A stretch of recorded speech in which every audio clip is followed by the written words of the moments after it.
Okay, let's talk about one more issue that's been flaring up as recently as yesterday with our legislature. House Bill 11, removing partisan considerations on some boards and some big boards in the state. So you don't consider that anymore. And we have considered that for a while for various reasons. Talk about that, Lieutenant Governor. We'll start with you. Good idea, bad idea, why? Well, interesting idea, and it's easy to argue both sides of this. The partisan side's really easy to argue. Like, look, you're kicking Democrats off of committees. This can't be good for the state.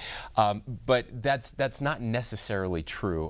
What we found, we have close to 400 boards and commissions in this state, and it's almost impossible to get people to fill many of these boards and commissions. And too often we get somebody who's incredibly well qualified, and then we find, oh, we have too many Democrats, we have too many Republicans, we have to do something different, and we have to tell them no. And so, for example, when the governor picks judges in this state, he never asks whether they're a Republican or a Democrat, never even has the conversation.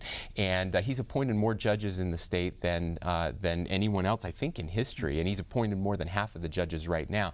And so for us in the executive branch, we don't look at this as, hey, here's a way to stick it to the minority party or anything like that. We see this as a way to be able to fill these positions with really good people who are qualified. And that's something we're looking forward to. Now the question becomes which committees, because some definitely are partisan in nature.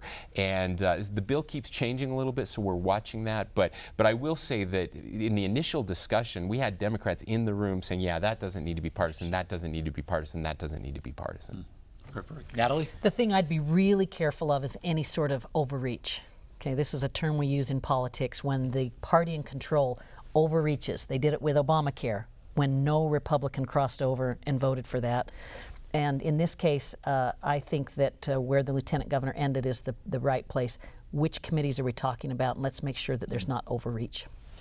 There was a lot of tension in at least the state Senate over this legislation, a rare show of friction that caused someone to stand up and ask for a point of order because someone was being demeaned in the conversation. That's the kind of tension we usually don't see, especially on the Senate side of the legislature. Mm-hmm. So there is a lot of frustration over this. There were fireworks about this one in the Senate yesterday, that's for sure. We'll watch this one very closely because I think it's going to be just part of the discussion. Thank you so much for your insights onto this particular bill.